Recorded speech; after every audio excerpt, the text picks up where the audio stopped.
대통령 탄핵 심판 기준이 세워진 건 2004년 노무현 전 대통령 때였습니다. 헌법재판소는 헌법과 법률 위반의 정도가 얼마나 중대한지 따져야 한다고 했습니다. 헌법 수호 관점에서 용납할 수 없거나 국민 신임을 배신해서 국정을 담당할 자격을 상실했다면 파면할 수 있다는 겁니다. 헌재는 노 전 대통령의 경우 위반이 파면에 이를 정도는 아니라고 판단했습니다. 반면 2017년 박근혜 전 대통령에 대해서는 국정농단과 대통령 권한을 사적 용도로 남용한 것은 위반의 정도가 중대하다며 파면했습니다. 위반의 중대성과 국정운영 공백의 손실을 저울질해 파면 여부를 결정하는 겁니다. 윤석열 대통령이 2시간짜리 내란이 어딨느냐, 실제로 아무 일도 일어나지 않았다고 하는 건 중대성을 축소시켜 보겠다는 의도로 풀이됩니다. 무력으로 국민을 억압하는 계엄이 아니라 계엄의 형식을 빌린 대국민 호소입니다. 하지만 대다수 헌법학자들은 헌법기관인 국회에 무장한 계엄군이 난입한 하나만 보더라도 위반의 중대성은 넉넉히 인정된다고 보고 있습니다. 국가를 사유화하고 대한민국 헌법 위에 군림하고자 하였습니다. 우리는 이것을 독재라고 부릅니다.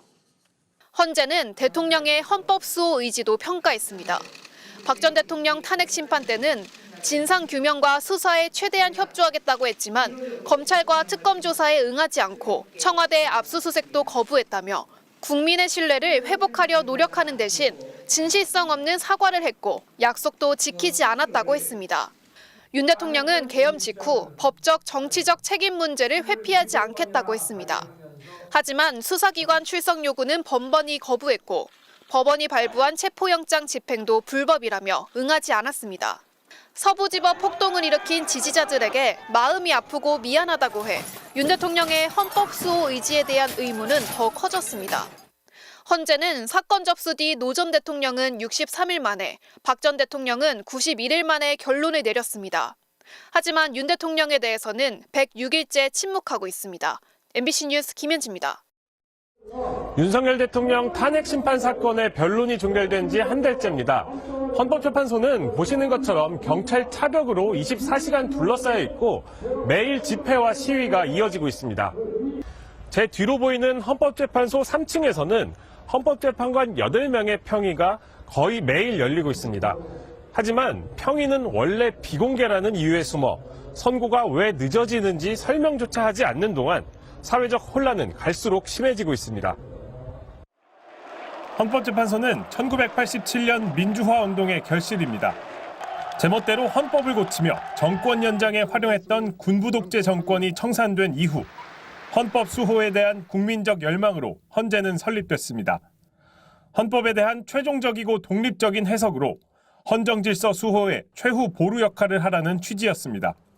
헌재는 1988년 설립 이후 지금까지 37년 동안 5만 건 넘는 사건을 처리하면서 스스로 입지를 넓혀왔습니다. 5.18 특별법 합헌 결정으로 왜곡된 현대사를 바로잡을 수 있는 법적 토대를 마련했고 낙태죄 헌법 불합치, 긴급조치 위헌 결론 등을 통해 국민 기본권 신장에도 앞장섰습니다. 12.3 비상계엄 사태로 헌법은 다시 위기에 처했습니다. 헌법기관인 국회에 무장한 계엄군이 난입하는 충격과 공포가 전 세계에 중계됐고 헌법 수호 의무가 있는 현직 대통령이 내란 우두머리 혐의로 재판에 넘겨졌습니다. 국정 공백은 석 달이 넘었습니다. 계엄 이후 외교도 경제도 빨간불이 켜졌습니다. 지금 대한민국은 민주주의의 복원이냐 후퇴냐 중대한 기로에 서 있습니다. 제때 제대로 된 결론을 내리는 것도 국민이 재판관들에게 부여한 헌법적 의무입니다. 30여 년 전 헌법재판소 설립에 디딤돌이 됐던 시민들은 헌법 수호라는 본연의 역할을 다할 의지가 있냐고 헌재에 질문하고 있습니다. MBC 뉴스 윤상문입니다. 유리창을 깨고 국회 본청으로 들어가는 무장계엄군들. 본회의장 진입이 여의치 않자 전력 공급을 끊기도 했습니다. 전기라도 차단하는 방법 없겠냐 이렇게 말씀하셔서 전쟁 때나 지급되는 비엘탄은 언제든 발포할 수 있도록 개봉까지 승인된 상태였습니다. 비상계엄 선포 직후 국회 경내엔 군인 678명이 담장 밖엔 경찰 1,768명이 투입된 걸로 파악됐습니다. 국회 전체를 통제해달라는 요청이 있었고요.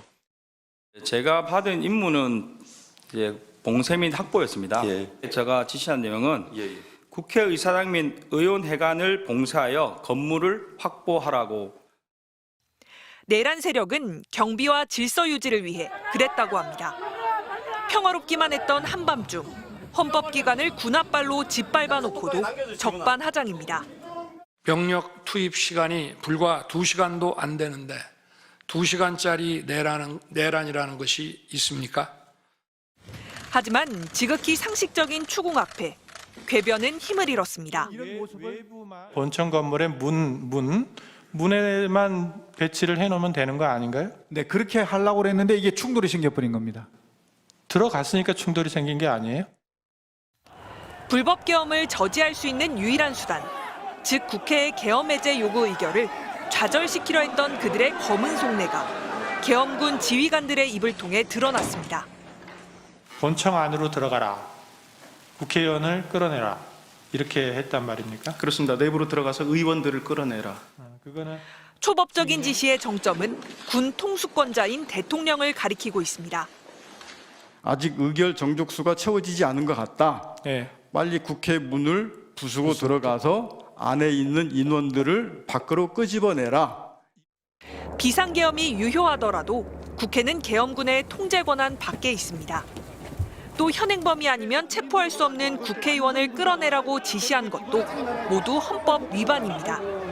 대통령이 비상계엄을 통해서 국회의 기능을 저지하려 했고 사실상은 해산하려고 한 것은 우리 헌법의 기본 원리인 의회 민주주의와 권력 분립을 부정한 것이고요. 이것은 아주 중대하고 심각한 헌법 위반입니다.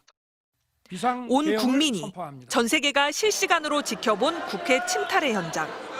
헌법 위반이자 형법상 내란죄에 움직일 수 없는 증거입니다. MBC 뉴스 조명합니다. 비상계엄을 선포합니다. 12.3 비상계엄 선포 직후 계엄사령부는 포고령을 발표합니다. 제1항 국회와 지방의회, 정당의 활동과 정치적 결사, 집회, 시위 등 일체의 정치활동을 금한다. 포고령 제1항에 따라 계엄군은 일사불란하게 움직였습니다. 국회에는 군헬기가 착륙했고 군인들은 유리창을 깨고 국회 본관에 들이닥쳤습니다. 정치활동 금지는 과거 포고령에도 있었습니다.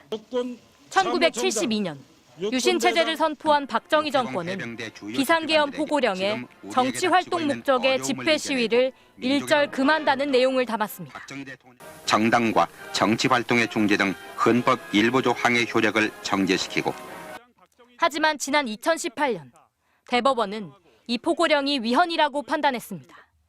정치활동 목적의 실내외 집회 시위를 금하고 언론, 출판, 보도를 사전 검열받도록 한 내용은 저항을 사전에 봉쇄하기 위한 것이 분명해 위헌이라는 겁니다. 헌법상 계엄법이 적용되는 곳은 행정부와 사법부뿐입니다. 비상계엄이 선포돼도 민의의 정당인 국회는 통제할 수 없습니다. 그런데도 이번 12.3 비상계엄의 포고령은 제한할 근거가 없는 국회까지 적시해 활동을 금지하도록 했습니다. 명백한 위헌입니다. 그건 명백한 위헌입니다. 왜냐하면 계엄이 선포돼도 국회 권한에 대해서는 어떠한 조치도 할 수 없어요. 유일한 감시 장치이기 때문에 계엄하에서.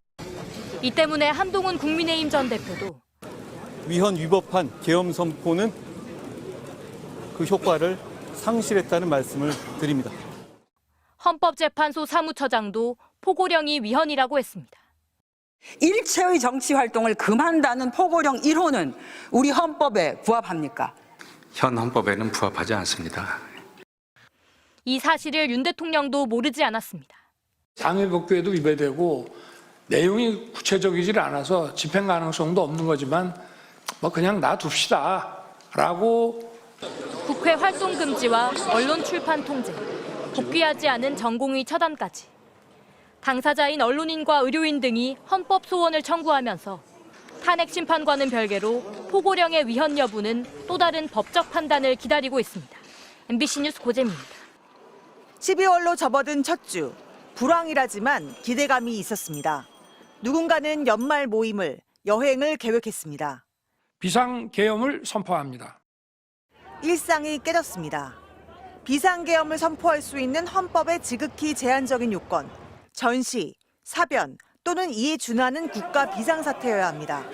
12.3 비상계엄이 선포된 날 아침에 특별히 전시나 사변 또는 국가 비상사태라고 할 만한 일이 있었습니까? 특별한 기억은 없습니다. 윤석열 대통령과 계엄 세력의 판단은 세상과 많이 달랐습니다.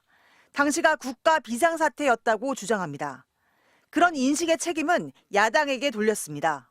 국무위원 등을 29차례 줄줄이 탄핵하고 예산도 삭감해 자신의 국정 운영이 불가능했다는 겁니다. 거대 야당은 줄탄핵, 입법 폭주, 예산 폭거로 정부의 기능을 마비시켜 왔습니다. 하지만 헌법재판소의 결정은 단호합니다. 국회에서 넘긴 감사원장 등에 대한 탄핵소추를 전부 기각하면서도 탄핵소추권을 남용한 것으로 볼 수 없다고 밝혔습니다. 법적으로 보장된 국회의 고유 권한이라는 겁니다. 부수적으로 정치적 동기가 내포되었다 하더라도 탄핵소추권이 남용되었다고 단정할 수 없습니다. 윤 대통령이 문제 삼는 삭감 예산의 규모 역시 전체 예산 677조 4천억 원 가운데 약 0.6% 수준에 불과합니다. 부당한 예산 삭감이라고 지목했던 동해가스전, 대왕고래 프로젝트 역시 1차 시추 결과 경제성이 없었습니다. 오히려 나라를 뜻밖의 비상사태로 내몬 건 계엄 선포 그 자체였습니다. 최측근 국무위원들마저 당황한 채 윤 대통령을 뜯어 말린 이유이기도 합니다. 최상목 권한대행조차 당시를 준전시 상태로 볼 수 없다고 진술한 것으로 알려졌습니다. 국가의 핵심을 흔들 수 있다고도 생각해서 만류하였습니다. 대외 신인도 국가의 핵심을 흔들 수 있다. 검사 시절 세상을 불법과 합법으로 가르는 데 능숙했던 윤 대통령. 정치적 반대자를 발라낼 정치적 수단으로 초헌법적 계엄령을 꺼내든 책임을 이제는 피하기 어렵게 됐습니다. MBC 뉴스 오혜정입니다.